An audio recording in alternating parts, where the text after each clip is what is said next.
আসসালামু আলাইকুম প্রিয় ভাই বোনেরা, আজকে আমি বাসায় তৈরি করছি ঝালের পোলাও।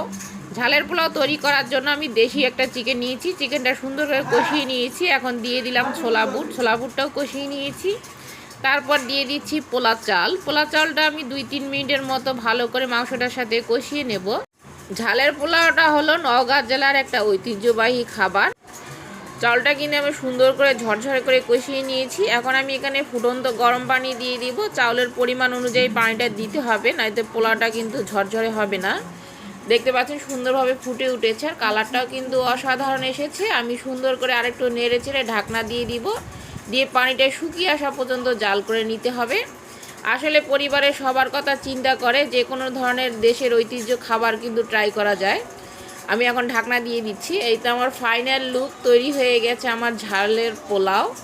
দেখতেও কত সুন্দর ঝরঝরে হয়েছে। আর